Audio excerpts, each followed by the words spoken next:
अस्सलाम वालेकुम। जी वालेकुम अस्सलाम रहमतुल्लाहि वबरकातुहू। जी। आपसे ये पूछना था जी। कि अक्सर जो वसीयत लिखते देखिए, जी। वसीयत लिखिए तो यानी मामला तो तकरीबन हल हो जाते वक्त। जी। तो एक तो आप लोग से गुजारिश ही थी, वसीयत के बारे में जरा हिम्मत अफजाई कीजिए कि वसीयत के क्या फायदे हैं। जी। दूसरी चीज मैं जो पढ़ा मतलब खैर अल्लाह आलम आपसे कंफर्म करना था, वसीयत लिखने वालों के साथ मामला अलग है जब मतलब अल्लाह के पास जाने के बाद, और हम्म। जो लोग वसीयत लिखकर नहीं आते यानी ताल्लुकात जो भी इनकी प्रॉपर्टी है जो भी तय है, हम्म। तो उनके साथ अलग मामला होते हैं। क्या ये सही है? प्लीज रिप्लाई करिए। आपका नाम जान सकता हूं मैं? जी जी, अब्दुल गफ्फार है। अब्दुल गफ़ार साहब, बहुत शुक्रिया कॉल करने के लिए। बहुत ही अच्छा सवाल आपने किया है। आइए जानते हैं मुफ्ती साहब से। जी। बिस्मिल्लाहिर्रहमानिर्रहीम। जनाब आली, वसीयत आपने कहा कि हौसला अफजाई होनी चाहिए, लेकिन पहली बात तो यह है कि एक शख्स इंतकाल करता है, उसके वरसा मुतय्यन हैं और कुरान ने उनके हिस्से बयान कर दिए। अब जो वसीयत है वो गैर वारिस के हक़ में होगी। मिसाल के तौर पर एक शख्स को उसकी ज़िंदगी में उसके भांजे ने बड़ी मदद की थी, जी। बड़ा साथ दिया, बड़ी खिदमत की।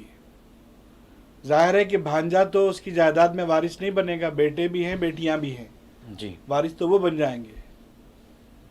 तो वो शख्स अपनी ज़िंदगी में एक वसीयत लिख सकता है कि मेरे मरने के बाद मेरी जायदाद का एक हिस्सा मेरे भांजे को भी दिया जाए। जी। कितना दिया जाए? मेरी आधी जायदाद भांजे को दी जाए? जी नहीं। जी। सुलुस माल यानी माल का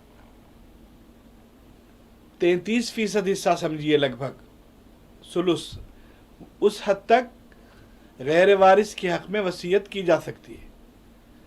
उससे ज़्यादा भी करें तो वो नहीं होगा, सुलुस माल की हद तक ही वसीयत जारी होगी। बाकी माल वरसा को मिलेगा।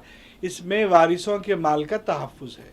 जी। औलाद के लिए अगर आप वसीयत करते हैं कि ये बड़ा घर है मेरे ये बेटे को दिया जाए, ये छोटा घर है ये फ़लाँ बेटे को दिया जाए, ये बाप अगर लिख कर दे, ज़बानी दे, गवाहों की मौजूदगी में लिख दे, इससे ये वसीयत पे अमल नहीं होगा। क्यों? इसलिए कि औलाद के लिए, वारिसों के लिए शरीयत ने पहले ही यानी कायदा बयान कर दिया है। कुरान की आयतें उस पर गवाही देती हैं।